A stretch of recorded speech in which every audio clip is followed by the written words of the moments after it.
Olá, tudo bem? Como vai você? Eu espero que você esteja bem, muito bem. Eu sou Rivaldo Machado, sou professor de Geografia aqui do SAI Digital e hoje nós vamos dar uma olhadinha aí, ainda dentro dessa parte do estudo das populações, da demografia, buscando também um estudo das chamadas estruturas da população, buscar o que principalmente? Fazer uma relação entre esses dois elementos aqui, ó. A questão do trabalho e das atividades econômicas. Você sabe muito bem como é que funciona isso. Você sabe que quando a gente estuda a estrutura da população, nós acabamos tendo que ela vai se dar através de alguns números. É a radiografia da população. Você não precisa necessariamente entender a respeito de quem, do qual país, de qual região você está falando. Esses números, eles têm essa capacidade de fazer isso com a gente, de tratar de fazer o quê? Tratar justamente aí de mostrar características dessa população no que diz respeito ao seu nível de desenvolvimento econômico e social, né? Isso você pode ver, por exemplo, através de uma estrutura etária, da pirâmide etária, a distribuição desses diferentes níveis etários, quantidade de jovens, de adultos e de idosos dentro de uma população. Mas, de acordo com as atividades econômicas, nós temos o quê? Uma forma diferente de nós fazermos essa nossa leitura aí. Então é isso que nós vamos tratar de ver nesse nosso encontro de hoje, como é que se dá essa relação. Vamos lá comigo então ver se a gente faz isso? E vamos fazer sem sombra de dúvida. Presta atenção lá, ó. Primeira coisa. Setores da economia. Como é que eles funcionam? Qual é a sua relação com a questão do trabalho e da população? Então essa aqui é aquela divisão clássica que nós temos dos setores da economia. A atividade econômica, a gente compreende toda e qualquer atividade humana que tenha capacidade de produzir um valor. Tranquilo? Então tá bom. Só que nós sabemos que existe uma diversidade muito grande, são muitas atividades econômicas. Então, como é comum da ciência, o que é que a gente tem que tratar de fazer? Sempre colocar elas na classificação, arranjar uma gavetinha para cada uma delas, não é mesmo? Então, as nossas gavetinhas estão aqui, ó, setores da economia. Bom, o que é que nós encontramos então nesses setores da economia? A gente pega a economia e divide em três grandes setores. Setor primário, então tá aí, né? Basicamente nós encontramos nesse setor primário aquelas atividades que na sua grande maioria elas estão relacionadas com o campo, as atividades rurais. Então o que nós temos aí com esse campo, com essas atividades rurais? O extrativismo, a pecuária e a agricultura. Dá para fazer de outra forma? Dá também. O extrativismo e a agropecuária. Legal? Então tá bom. Então seriam aquelas atividades que na maior parte das vezes são responsáveis pelas produções das matérias-primas. Tá? Uma vez que essa matéria-prima ela trata de ser produzida lá no campo, o que é que nós acabamos encontrando aqui? Nós vamos acabar encontrando que elas são, na maior parte das vezes, quando não consumidas in natura, elas se dirigem até o setor secundário da economia. O que é que nós temos já nesse setor secundário? É um setor onde nós acabamos apresentando atividades mais urbanas, não necessariamente apenas urbanas, mas na maioria são urbanas. Representado por que atividades? A indústria, a construção civil, né? E também nós encontramos aí essa questão relacionada à produção de energia. Então, a indústria, por exemplo, o que a indústria vai tratar de fazer? A indústria vai tratar de pegar essa matéria-prima e transformar no setor secundário. Matéria-prima é, por exemplo, o quê? A carne produzida pela pecuária. Ela vai até um frigorífico onde ela passa a ser processada, né? Vai lá e é transformada. Isso acontece com todas as matérias-primas aí, exceto aquelas que são consumidas in natura. Finalmente nós encontramos o quê? Uma vez processadas essas matérias-primas, elas vão até o setor terciário da economia. que é conhecido como setor de serviços ou a prestação dos serviços aí. Como é que funciona isso? Então, seriam aquelas atividades que, diferente do setor primário e secundário, nós acabamos encontrando o quê? Ela vai ter como uma grande característica aí, não existir uma produção material. É a saúde, é a educação, é o comércio e o transporte. Então você não vê a saúde e a educação por aí, né? Então essa é a diferença. Quero que você segure ali com você uma ideia muito tranquila que nós temos que ter aqui, que se a gente não for dar uma olhada nessa ideia, pouco vai valer o nosso encontro hoje.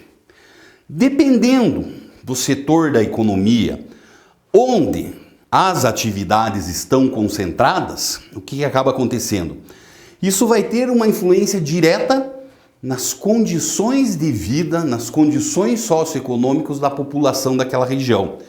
Porque a lógica funciona desta forma aqui. Setor primário é aquele setor que agrega a menor quantidade de riquezas, né? Geralmente as matérias-primas, até por conta de não serem processadas, com raríssimas exceções, elas têm um valor agregado muito baixinho. Tranquilo? Daí essas matérias-primas vão chegar no setor secundário, elas são transformadas, agrega-se uma quantidade maior de valor nelas, vão ficar mais caras. E quando elas vão chegar, por exemplo, lá no comércio, daí o negócio explodiu de vez. Tranquilo? Tudo bem?